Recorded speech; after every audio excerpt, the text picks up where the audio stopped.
As escassas munições remanescentes frequentemente não atendem às demandas do campo de batalha, à medida que as forças do país se preparam para uma iminente ofensiva russa neste verão. Em uma posição de artilharia no leste da Ucrânia, uma tripulação civil com apenas 33 munições em seu depósito, dispostas ordenadamente como lenha contra a parede.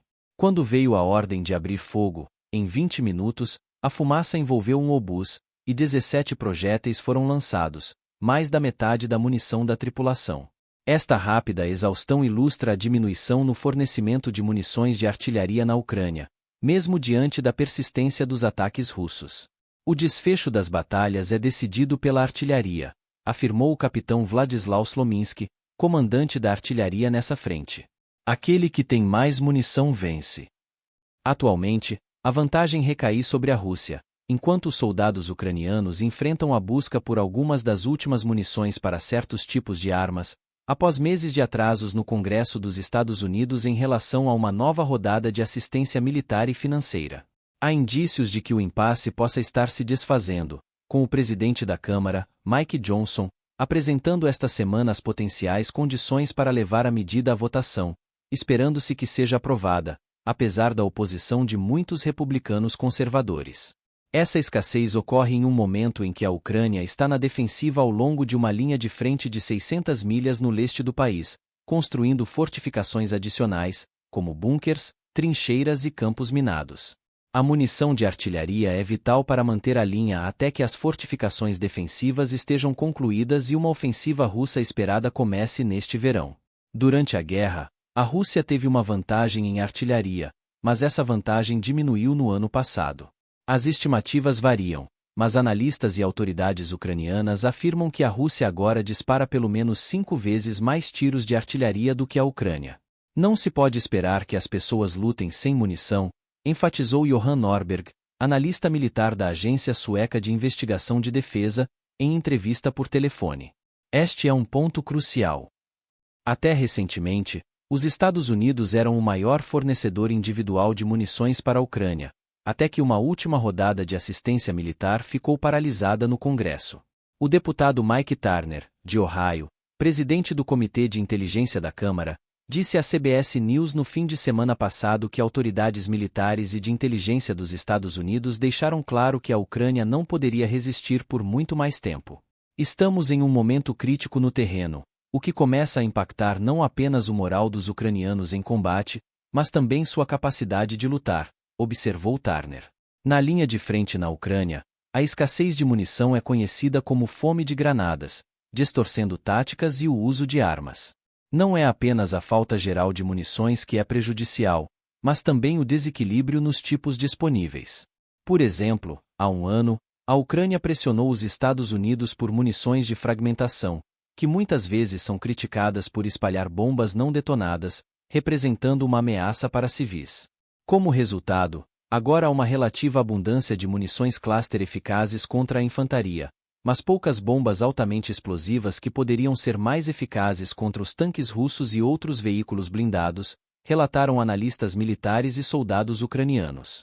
A escassez de morteiros, que custam cerca de $1.000 cada, forçou os comandantes a recorrer a munições de artilharia mais pesadas, escassas e muito mais caras, custando cerca de $3.000. Além disso, a Ucrânia possui mais munições do calibre da OTAN do que do calibre soviético, embora ainda utilize mais armas de fabricação soviética do que os modelos ocidentais recentemente fornecidos. A forte dependência de obuseiros ocidentais levou muitos deles à oficina quando mais necessários no campo de batalha. Enquanto isso, os militares russos desenvolveram táticas relativamente eficazes para atacar linhas de trincheiras na ausência de artilharia pesada do lado ucraniano, avançando com grandes bombardeios de artilharia própria, ataques de ondas humanas e bombas de aviação lançadas fora do alcance das defesas aéreas ucranianas. Às vésperas da esperada ofensiva, a Rússia reforçou suas fileiras com recrutas e voluntários, evitando uma mobilização em massa que poderia ser desestabilizadora, como ocorreu no outono de 2022. O presidente Vladimir V. Putin encenou uma votação presidencial como um respaldo popular à guerra, enquanto sugere, sem evidências, que a Ucrânia teve um papel em um ataque terrorista a uma sala de concertos em Moscou, inflamando a raiva ucraniana. Na semana passada, As forças russas avançaram em direção a uma linha de trincheiras e bunker-chave a oeste da cidade de Avdiivka, capturada pela Rússia em fevereiro. No fim de semana, as forças russas realizaram um dos maiores ataques terrestres em meses às posições ucranianas naquela área, segundo o Instituto para o Estudo da Guerra, um grupo de Washington que monitora de perto o conflito. Forçadas a lidar com o que têm, as tripulações de armas ucranianas devem ser rápidas e criteriosas no uso de munições. Quando os soldados russos se protegem para atacar, os artilheiros ucranianos têm pouco tempo a perder. Recentemente, por volta das 5 horas da manhã, uma chamada chegou para uma tripulação que disparava munições cluster. Os soldados, vestindo armaduras e capacetes, correram para o obus e começaram a disparar. 2 soldados correram entre o depósito de munição e a arma, carregando os projéteis. Novo alvo. A voz de um comandante soou pelo rádio, recitando coordenadas. Os soldados ajustaram a mira do obus e dispararam mais tiros. Dispare agora! Ecoou pelo rádio. As forças russas estavam atacando uma posição da linha de frente a cerca de 8 quilômetros de distância. Se um outro ataque como esse ocorresse, a tripulação do canhão ficaria sem munição até a chegada de novos suprimentos. O comandante da tripulação, Sargento Alexandr Andrienko, explicou que sua posição costumava receber 80 projéteis por dia no verão passado, mas agora só recebe 20, evidenciando a queda no abastecimento. Em entrevista à CBS News no mês passado, o presidente Volodymyr Zelensky da Ucrânia expressou que seu país não estava preparado para uma ofensiva russa no verão e alertou que os militares russos poderiam abrir uma nova frente na guerra com um ataque à região de Sumy, que faz fronteira com a Rússia. No entanto, se o pacote de ajuda for aprovado pelo Congresso, os militares ucranianos poderão receber uma nova infusão de obuses. Caso contrário, sua melhor esperança em termos de munições de artilharia reside em uma iniciativa do governo tcheco para comprar munições no mercado global de armas e doá-las à Ucrânia.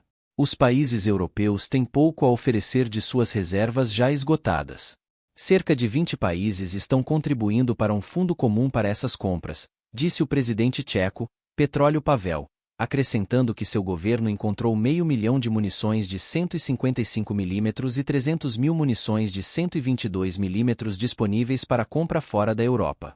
As primeiras entregas são esperadas para junho, e as autoridades tchecas afirmam que o programa já está rendendo resultados. Sabendo que mais munição está a caminho, as forças de artilharia ucranianas estão utilizando suas reservas de forma mais agressiva, o que também seria verdade se a ajuda dos Estados Unidos fosse retomada. Internamente, a Ucrânia está intensificando seus próprios esforços para produzir projéteis de artilharia sob programas secretos, para evitar tornar-se alvo de mísseis russos. No entanto, a produção ainda não começou, conforme relataram as autoridades ucranianas.